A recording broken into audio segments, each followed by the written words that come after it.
Welcome home to USA Global TV and Radio, a place where dreams take flight, with authentic storytelling, diverse perspectives and meaningful conversations, where global stories unite and bridges are built beyond all borders. Discover world-class education, entertainment, hope and inspiration. Together, we're building bridges worldwide. Subscribe to our channel, USA Global TV. Download our app, USA Global TV. Be our guest or join our team. Visit usaglobaltv.com. Thanks to our founder and executive producer, Dr. Jacqueline Kerbeck. Music score by Yeffy Tang from Cloud Road Music. Voiceover artist Mike Porter. Creative direction by Paul Garcia. USA Global TV and Radio. Your home for global connection. All rights reserved. This video and its contents are the exclusive property of USA Global TV and Radio. Unauthorized use, duplication or redistribution in any form is strictly prohibited.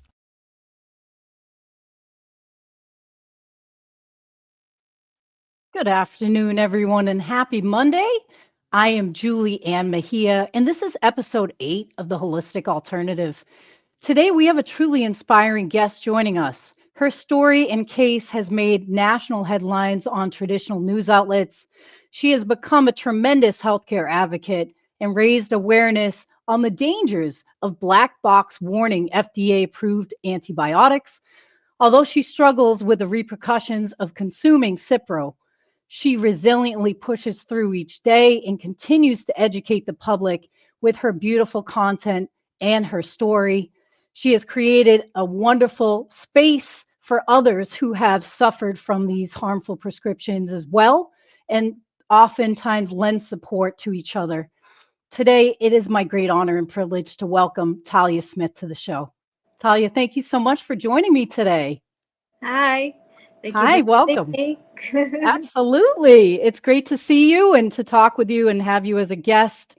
I know all, the community is watching, and this episode is for them as well. So we send their, everyone our love today. I'd love to just start at the beginning. Talia, can you just tell me a little bit about what transpired, how life was before taking these prescribed antibiotics? So before I took Cipro, I was extremely healthy. I worked out 7 days a week. I had a full-time career. I took care of my husband, who's a disabled veteran, his primary caretaker. And I did not know the world of chronic illness or how to navigate the medical system at all. I only went to my doctors for my yearly appointments, and I ended up getting a urinary tract infection, which I had not had in at least a decade. So I was not someone with frequent urinary tract infections either. But, as a woman, you know what a UTI is when you have one most of the time, right? So I just went to the doctor and said, I have a urinary tract infection, I'm pretty sure. I requested a urinalysis and a culture, and prescribed me Cipro, and here I am. I was prescribed the medication, and I was very nervous to take it because I was nervous of medication in general. I didn't take a lot of medications, and antibiotics always made me nervous. And I said, is there anything I need to know about this antibiotic? It seems a little strong, like from the universe. I just felt like it was a strong antibiotic. I wasn't sure. Plus, they also told me I had a very low bacteria count, so I assumed I would need like a baby antibiotic, so to speak, not something so strong hitting. And I got the answer that, nope, there is nothing you need to know. This antibiotic is very safe and effective for UTIs. The office uses it all the time. So I went home. I took the pills the first day fine. On my third pill the second day, I was having a really hard time walking. I had a lot of pain in my legs, and I said, let me go to bed, and tomorrow when I get up, I'm sure everything will be fine. And I woke up the next morning and I couldn't walk, and that's when I went to the emergency room saying that I could no longer walk. I didn't understand why. The only thing I had done differently in my life is take an antibiotic, but I know it can't be that. That's what I said. That's how much I knew at the time. And that's when I became partially informed by the ER doctor, who immediately said to me, "Are you taking Cipro?" And my heart stopped at that moment. I knew that was bad. If I couldn't walk, and he knew I was taking Cipro somehow. And he informed me what a black box warning was, and that Cipro had one for tendon and tendon ruptures. I know now there's a lot more black box warnings than that, but at the time it was enough to give me the information I needed to figure things out. I was told to go home, take NSAIDs. So anybody that knows about that's kind of like a lethal combination, taking NSAIDs and fluoroquinolones, but that's what I was told to do because I was in so much pain. And then from there, my progression was so rapid. In weeks, I was already like not even able to shower myself. Week to week to week, my progression just got worse. Not able to eat, sharp shooting electrical pains, tremors, the whole 9 yards. Just to the point where, 5 months later, I was admitted to hospice, weighing 60 pounds. I had lost over 50% of my body weight in just five months. That's how fast my decline was. So. Oh my God, that is truly horrific. As someone that used to work in traditional medicine, we're taught to trust in the system, but the system is so beyond broken, as we clearly can see. They're not trying to essentially help us get better. They've known about these black box warning and the issues surrounding some of these medications. Yeah, and what I feel like is so frustrating is, the FDA states, now that I know this, that fluoroquinolone antibiotics should be used as last resort only when no other options are available, right? There are 7 black box warnings. The first one came out in 2008. The most damaging one is 2016 for permanent and disabling side effects. I took Cipro all the way in 2021. That's plenty of time for doctors to get on board and to understand how dangerous these antibiotics are. And the fact that when I called and said, I was in the emergency room, I can't walk, I immediately was prescribed Augmentin. Well, why didn't you prescribe me Augmentin first? And of course, I refused to take that antibiotic because I was already a disaster at that point. And when I, down the line, when I eventually, ended up confronting, I don't want that to sound negative, but, I brought the documentation to my doctor and said, I don't want this to happen to anybody like me. Like, I don't want anyone else to end up like me. And I was totally dismissed, told that the office would continue to prescribe it. They always have, and no one had ever had a reaction like that to me. And to me, that was like mind blown. And I'm like, why aren't you taking me seriously? I've never come to see you with problems, and now I know I'm like a frequent flyer here and at the hospitals, but you never saw my face before. That should give me some, I don't know, credibility in your eyes. And she's like, oh, it does, but it doesn't, because you didn't take me seriously. And the fact that I'm showing you the warnings and you're saying that you're going to give it to people anyway, that just seems like, I don't know, that seems against some Hippocratic oath or something, to do no harm, when I'm showing you the harm that these antibiotics can cause and have caused me. So it's just, and you're not the only one. No, I didn't know many people at the time, so I only had myself to go on. But if I could go back today, it would be a totally different story. But yeah, I trusted that office. I trusted my doctor, and I said, oh, she's a great doctor. But now that I think back about it, why? She never did anything for me. In 10 years, I never needed her. So when I actually did, look what happened. It was all about treating my symptoms. Oh, if you have a headache, let's give you this. Oh, if you have neuropathy, let's give you some of this. But all of those drugs are so harmful to someone that's been floxed, and it just makes them worse and worse. And that's why my decline was so rapid. I kept doing whatever the doctors were telling me to do because I really trusted them at the beginning. And then about halfway through, I knew this system that wasn't going to do anything for me. It's So. broken. It's absolutely broken. And that's a great point. Let's talk to people about and educate them now. What does it mean to be floxed? So floxed means that it's not a medical term. It's a term that I guess has been coined by people like me. It's been around for a long time.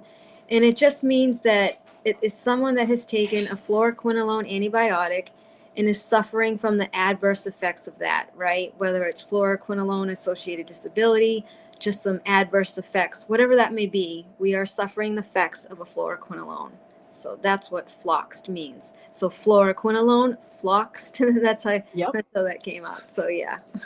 No, I think that's great. And so fluoroquinolones can be in multiple formats, correct? Not Correct. just in pill form, right?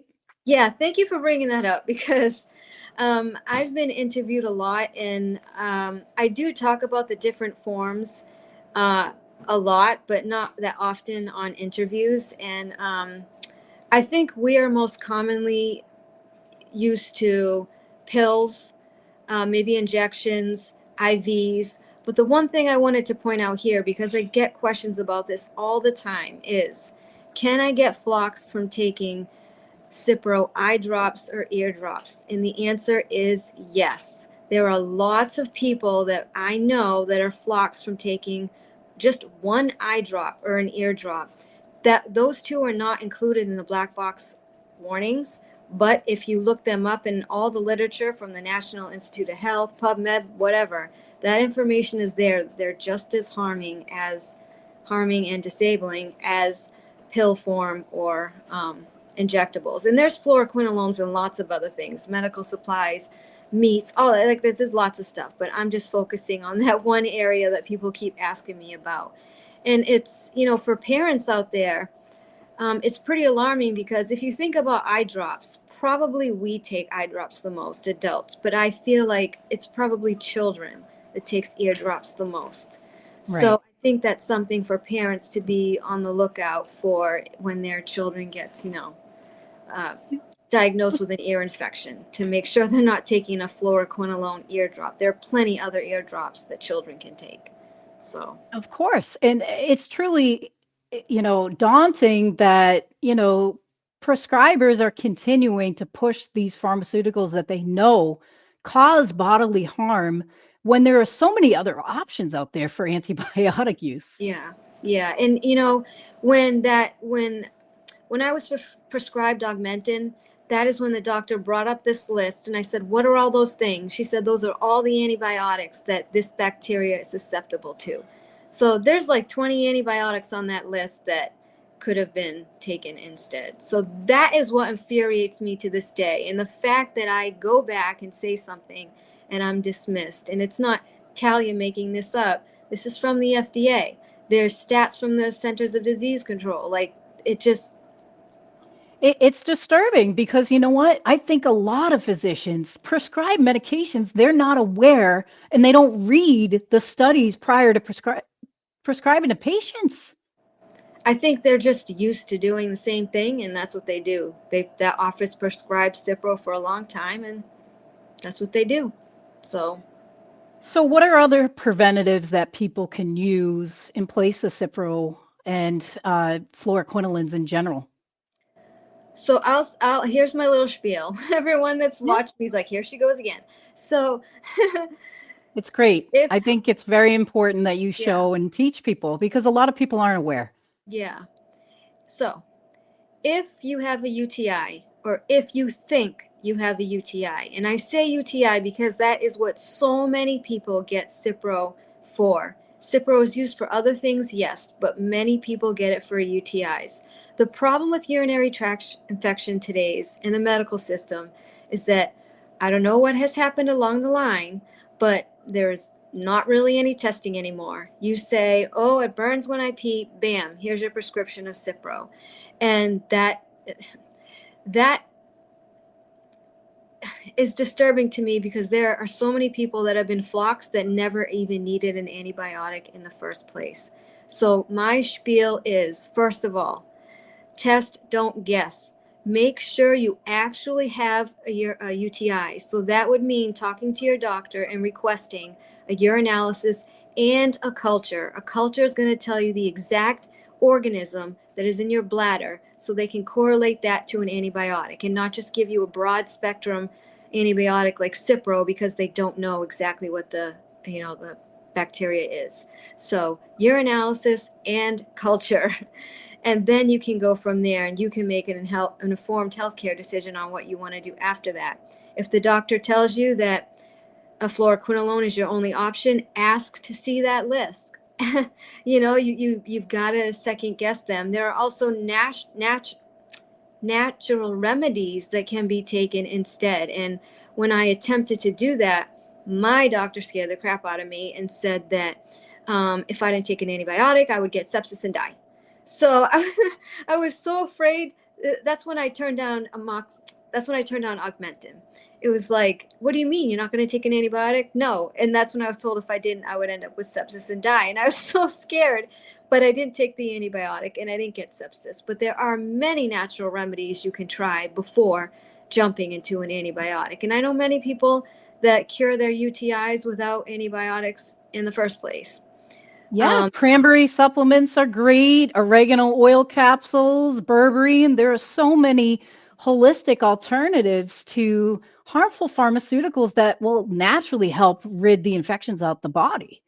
Right, because once that antibiotic's in there, it's killing the good and the bad bacteria. So, and that's why all of us floxies have such damaged guts. We have pretty much damaged everything. Mitochondria, central nervous system, the list goes on and on. But that would be my advice to prevent getting floxed anytime you're prescribed an antibiotic that's a fluoroquinolone. Doesn't matter if it's a UTI or not. I would ask for an alternative. No, If I they don't think have that's one, great they don't advice. have one. But if they do, then maybe you just dodged a bullet.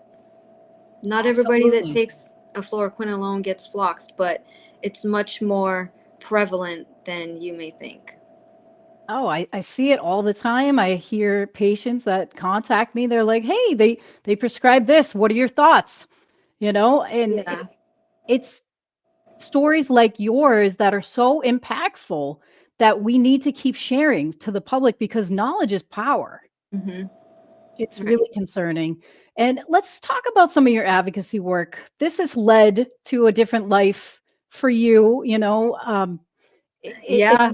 it's a beautiful thing to be an advocate. It's a lot of blood, sweat, and tears hearing everybody's stories, but you have given so much hope to the community. I know because I've been on some of the meetings that you've held.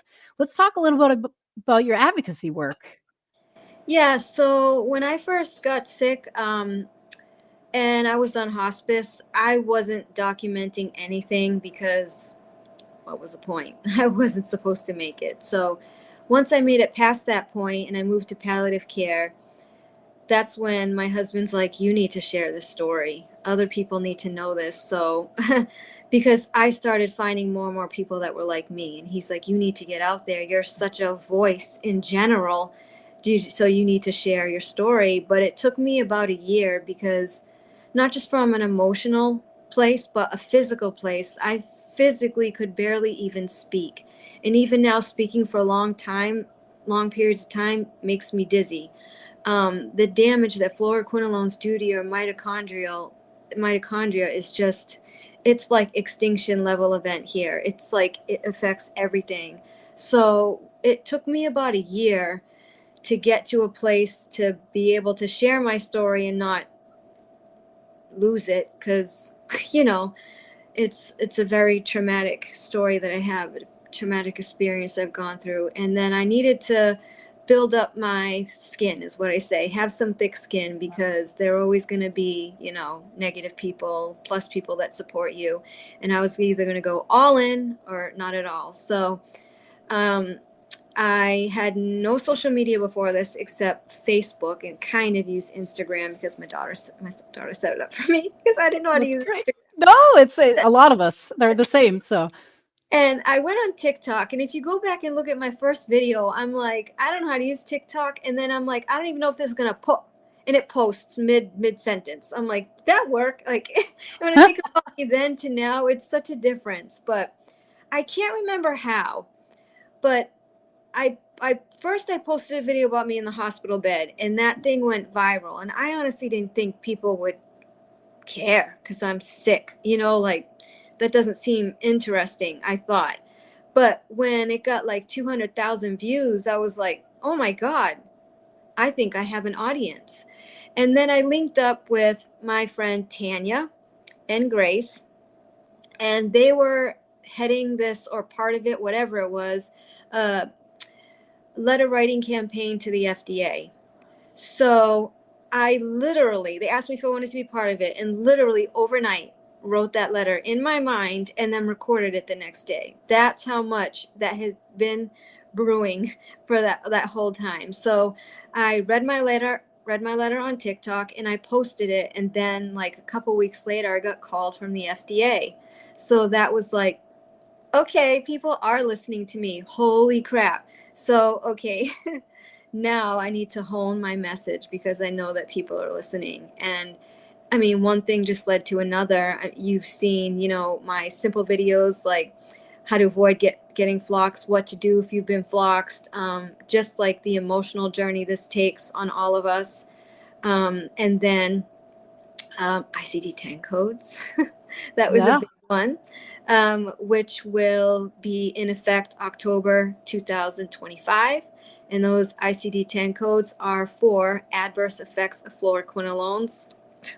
That's awesome. They exist for all other antibiotics except fluoroquinolones to date. So next year that will change, and medical professionals will be able to tag us with adverse effects of fluoroquinolones. So waiting for October 2025. So after that, we also did an informed consent for fluoroquinolones. That's still not done. And that means that anytime someone is prescribed a fluoroquinolone antibiotic, they have to be told the warnings. The doctor has to discuss it with them, and they have to sign a paper. That way, that person knows, no matter what, at that time, what the dangers are of a fluoroquinolone. And if they choose to take that, then that's their own decision. Then from there, we went to Fluoroquinolone Toxicity Awareness Day, and that was a very big turnout. And that was our whole community across the world joining together that day, sharing their stories, sharing other people's stories. It was amazing. And I know we did a good job because we were all getting blocked on platforms by mid to late day. So that's how you know you made it. That's great. Must have done something good, but that event was twofold. It was to make the public aware of fluoroquinolone antibiotics, and as they scroll through social media that day, since we flooded social media, that they would see something about fluoroquinolones and stop. The other point of that day was to bring us together across the world, because this is a global, worldwide problem. This is not the USA. And right. Other countries have it way worse because they don't even understand the word fluoroquinolone toxicity. So it was the point that we all gathered together that day as one and showed support for our cause and for each other. So it was a beautiful day, the first of many, and they will continue. That's awesome. Yeah, I mean, what am I doing now? Is that it? I don't know. I can't. No, and you know what? You brought up an outstanding point. How easy is it for some countries to get access to these harmful black box prescriptions? Yeah, this is pretty insane. And for people that may not know this, that are outside of the country, and for people outside of the country that are watching this, that you know what I'm about to say, I've had many people reach out to me and say, I took this antibiotic and I don't feel well. I saw your story, but they don't understand what's going on. And they have no support whatsoever from the medical system. They just don't know in other countries. They said they walked into a clinic. They were told they had whatever kind of infection and they needed to go get the antibiotic at the corner store down the street. No joke. These people have sent me pictures of their blister packs. Like you pop it out and you take it like gum. And they just bought it at a convenience store and took it. And it's crazy to me, first of all, by prescription, that practitioners are not following the FDA guidelines. But the fact that it's just sitting there on a shelf, anybody could take it for any reason, could just diagnose themselves. I have a cough. Maybe I need an antibiotic. You know what I mean? So that is just mind blowing in other countries. And I just feel bad. We don't have support in the US. We really don't, but at least we have each other. In other countries, they don't even have that because it's just so unknown. And they're It's like, I just bought so it at a scary. convenience store. They don't Yeah. understand. I'm like, oh, I know. I remember a while back you had posted about a company that did these survival kit packages, and that was one of the products that was in there. And I'm like, this is insane to me. How is this legal? How is There, this legal? there's many companies that do that. It's not just the one that we called out. That's the one I saw first. And then after that, I saw all the other ones afterwards, the medical emergency kits.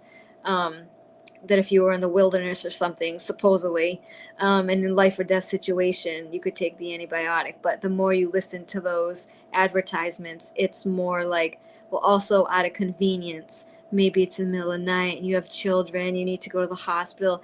Just pop it out of your kit and take it. So, I don't know how those are legal, but I do know of foundations and organizations that have tried to stop that, and they have not been successful. Those companies are still Well, they don't make money on curing people, do they? no, no. It's terrible. And what was the FDA's conversation like? Were they supportive at all? Because when I've talked to them about different advocacy stuff, even talking to the ombudsman, they were not supportive.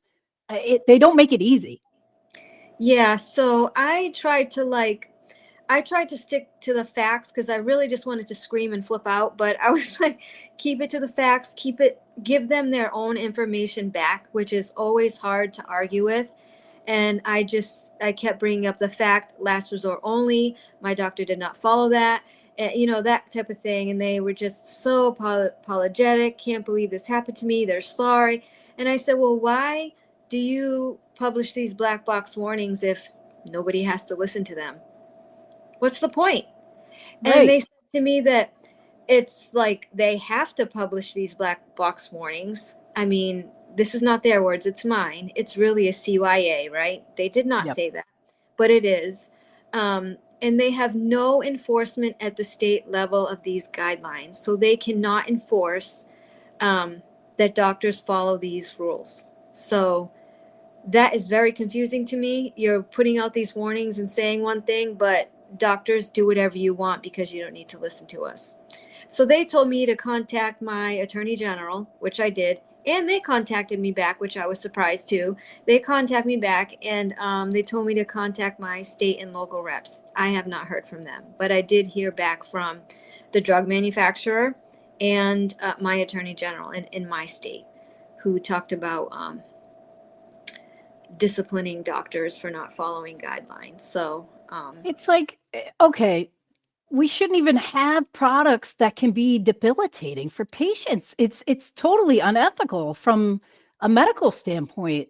Why yeah, are these on the market?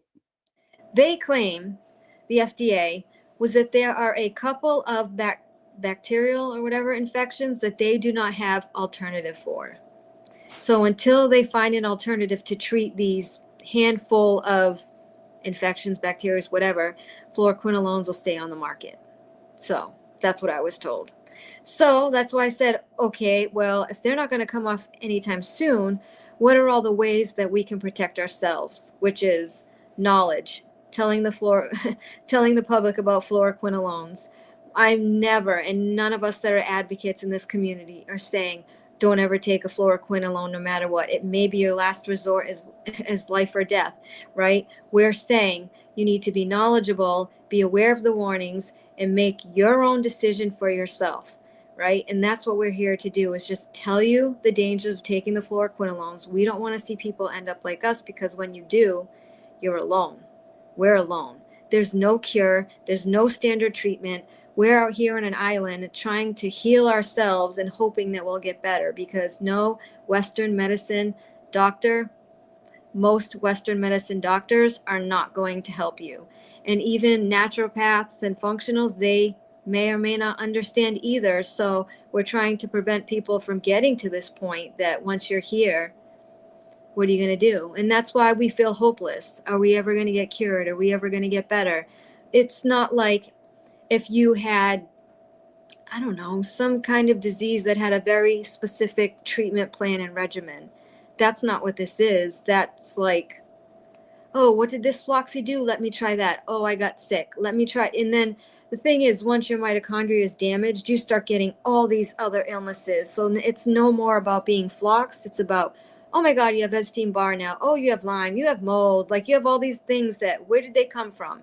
It's just your immune system is so impacted that you're full of everything at that You have point. cellular toxicity on a cellular level now. Exactly.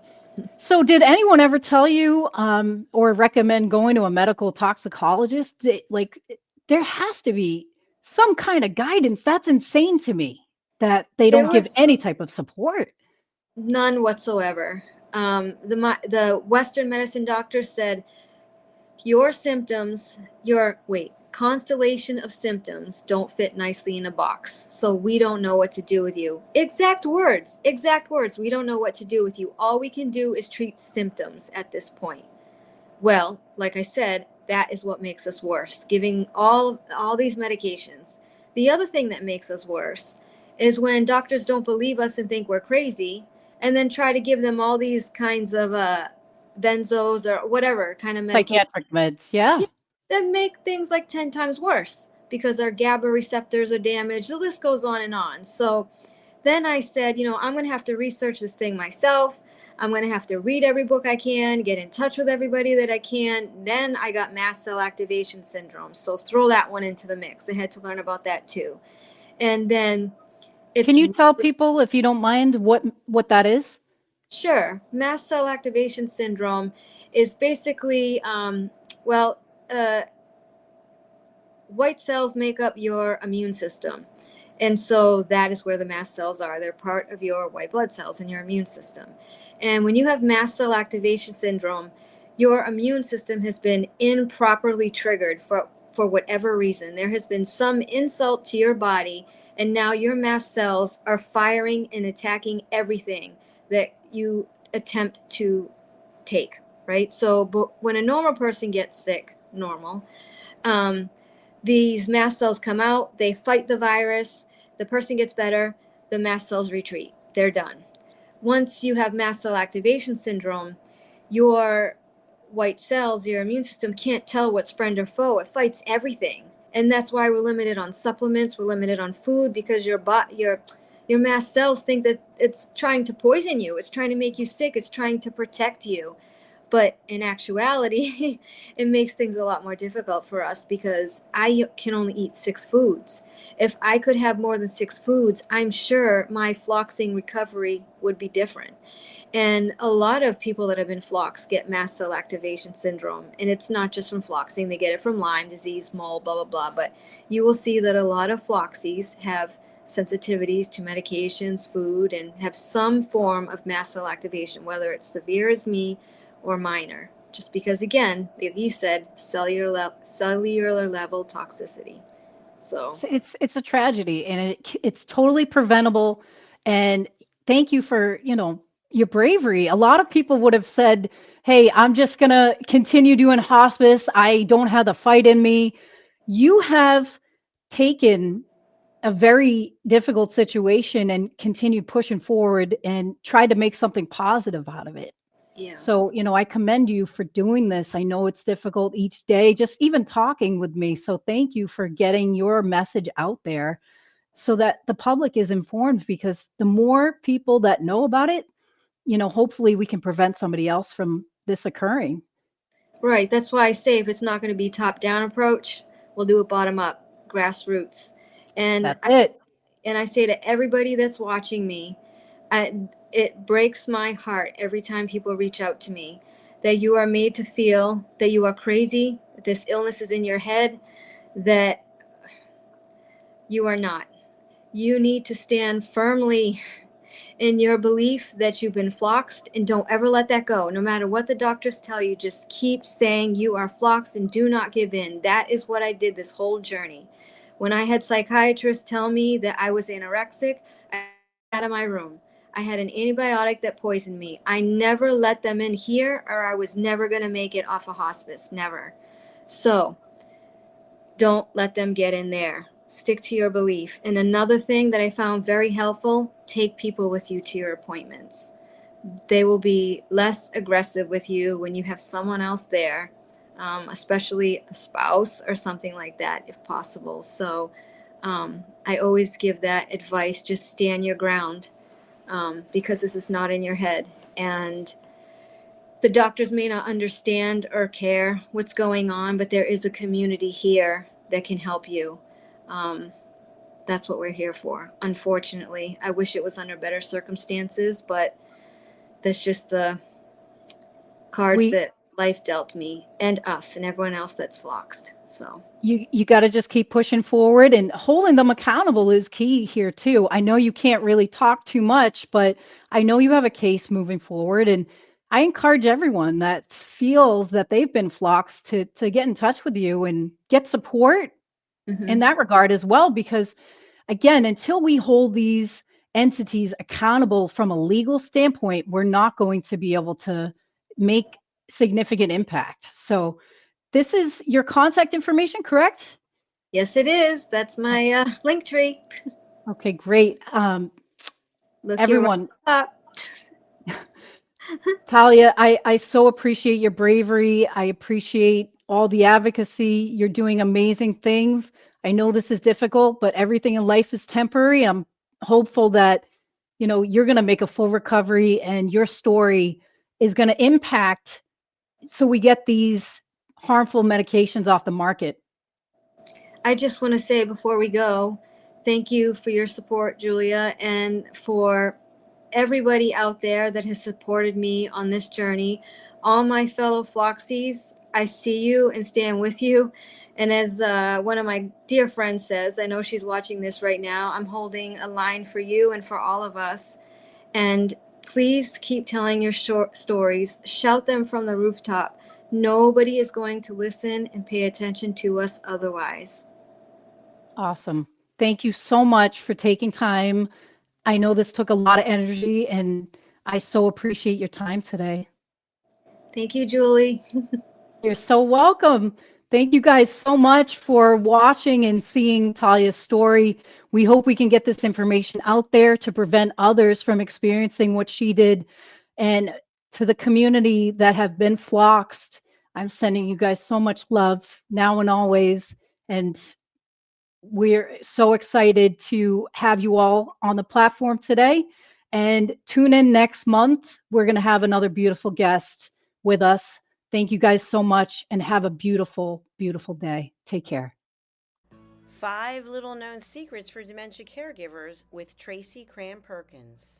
Hi there, I am Tracy Cram-Perkins, the host of the Dementia Home Care Show here on USA Global TV and Radio. I am also the author of the book of the same name.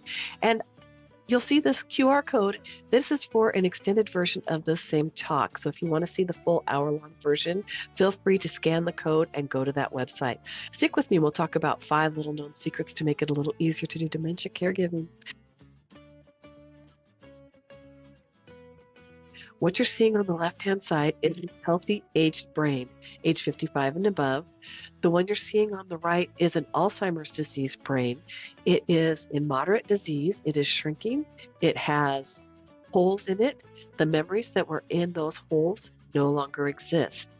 When you're learning something, let's say in kindergarten, you learn how to tie your shoelace.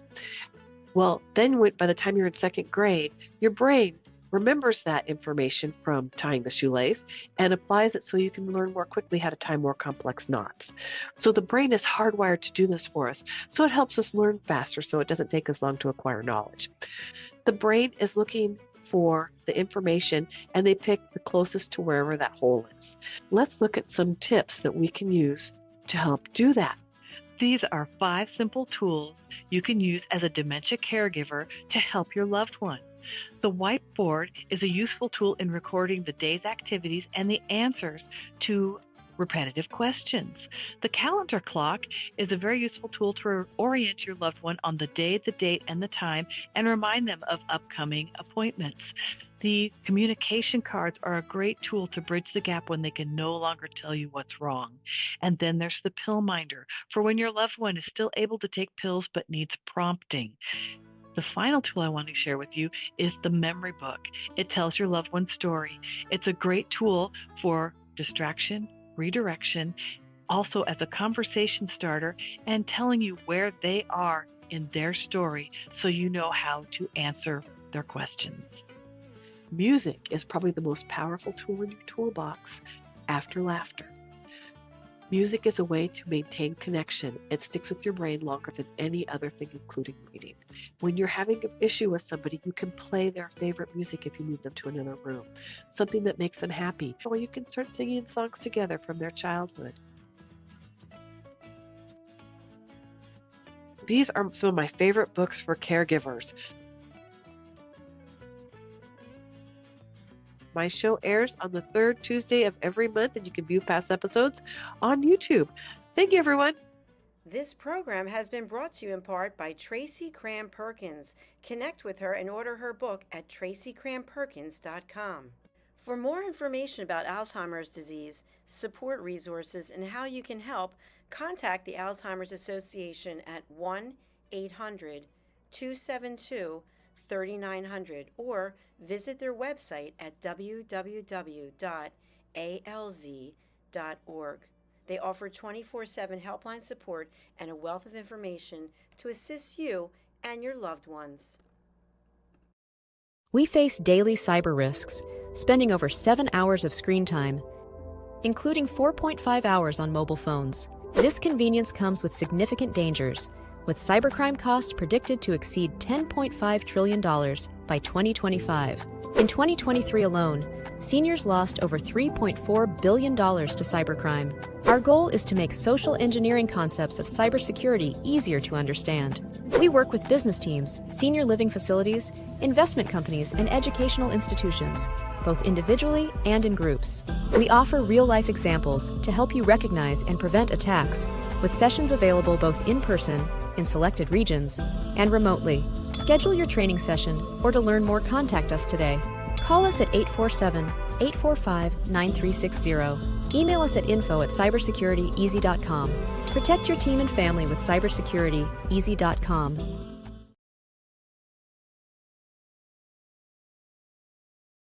My name is Dr. Felix Kravitz, and I am the founder of cybersecurityeasy.com, LLC. We live in a world full of vulnerabilities and cyber risks. We spend almost 4.5 hours a day on our mobile phones. It's over 7 hours of screen time daily when including computer use.